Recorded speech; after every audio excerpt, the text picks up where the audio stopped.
Or pod a jo chomet poli avon koz. Ou a peta eo chom poli avon koz, pe plari avon koz. Stad o zeudig a wal me mestra. Hag eon oa peren oa an tom douar braz, tom douar pin vidig a mat da la bourad. Eon oa stolut a wal e yal gantan me mestra. Hag triz oa gwell ur pod ken yar, ken pin vidig, mat war petra, pou jo me unan, hag o kosad e unan e mosel. Hag oa peta eo ur bas valon. An eo bas valon, oa deud da wen an ean, a da lar nean, me perak e chomeste da un e mose. Das peus ken nemek kemer ur plari yaouang e vid chiko ar hanot da zerel da aton. Oh, ba, ya, me bon meus kavet den e bet. Hag, ben nous on ket, me an veo da an me un hag a blij fedit, hag a vefe kontant da zime ganit. Ah ya, hag me deus peler eo hi. Ah ba, deus ar bourg, ba santos. Oui, ato ba santos. Hag hi, me pue, ba maharit. Ah, maharit, me an veo an nei me kaz yo ankor evit non eo. Ah ya, hag ouman ne ket de war armez, de diwar armez, me deus ar bourg, ouman ne war nintra nei de vid ober warbro an aton. Oh, me bez di chal, gwell vo ganti, hag ma zo moyen ober ton marad ken e trezor e viot dimeet. Bon, hag ar bas valon o vont da welet ar plar gant a gezut, pe gwir d'ar mareze, ne oa ket gret neuze dre 40 et 30 dud, me dre gleo et 30 dud, ar geren.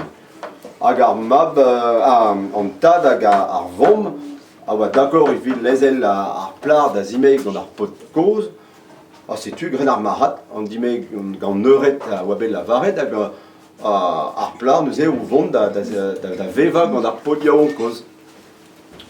Neuze on traoù ya e mat gante, met bon gant ma oa koz me mestra ar pot, neuze o ket ar vugale.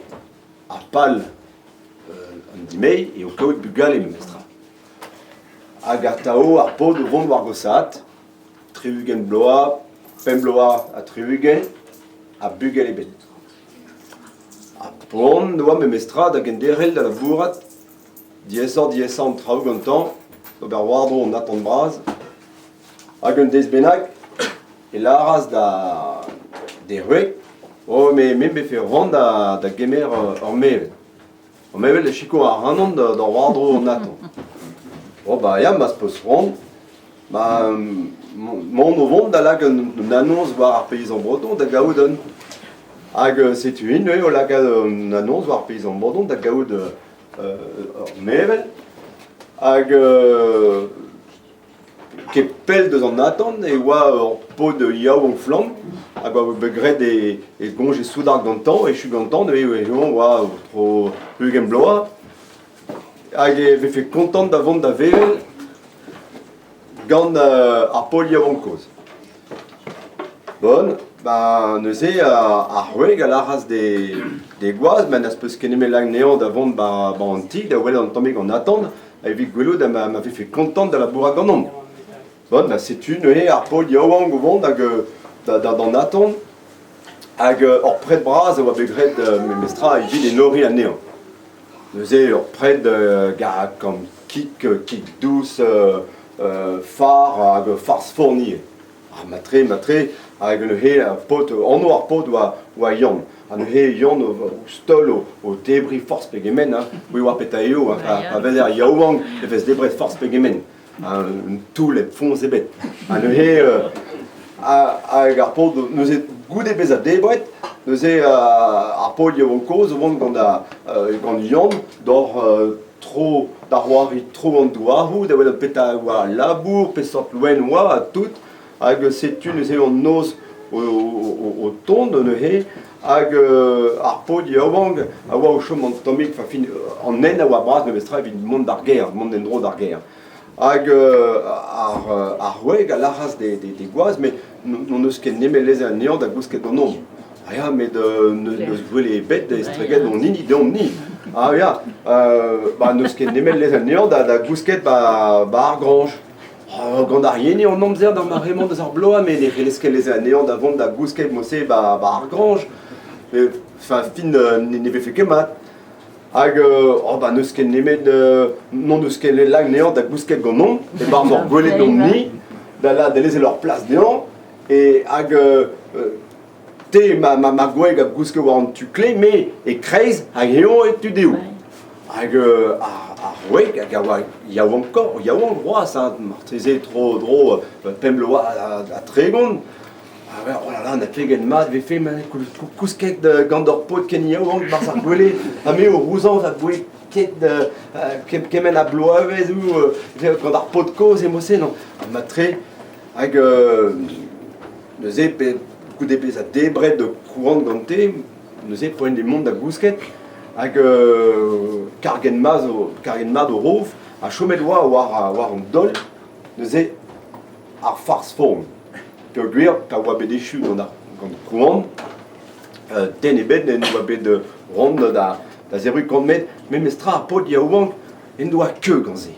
Pe gen oa gwelet neuze ar farz form hag on a pegen mat vefe kaout an tamm deus ar farz formman, men ne oa ket kredet mezet a gemer, pe gwir men ne oa ket ba e di deon, hein. Hag setu hin no tri bar gwele neuze ar gwaz e kreiz e tre ar weg hag ar pot yaouank. Hag sonjou an tammig lous a oa deud neuze e pen ar wek. Hag houman oa la red, mais oh là là, m'avait fait un digar e bennak da lag ma gwaz da vont kuit, e bije amzer d'ober ma afer gant ar pot yaouank.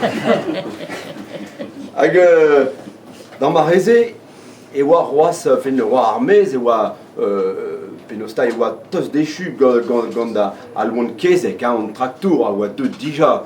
Hag e oa bern saoud e barz a c'haou, hag ouman la rez, meus ket nemet lar da gwaz klevet meus trouz, a ne vefe ket pell da vont tro, teud a reier, e ve gwell meus ket an dra bennak a dreuz gant da loanet. Hag e ketze, e bo amzer d'ober ma afer gant ar pot yaouank. Hag e a skoaz an tommilin da de gwaz, e klevet meus an trouz bar a grange, surant zo un dra bennak a dreuz gant de loen bennak. Ha ya, klevet meus an trouz a setuan o kemer e vragou e botou koat a justu o vont er mez hag o kregi gant tro an atan. O veza hin o unan ar pot yaouank hag ar wek, ouman a laras d'ar pot, Yann, ed an ini koz da er mez, gra pet a peus rom, kemerta pet a peus rom. Hag o sevel hag o vont bennek an dol da zebra farz form.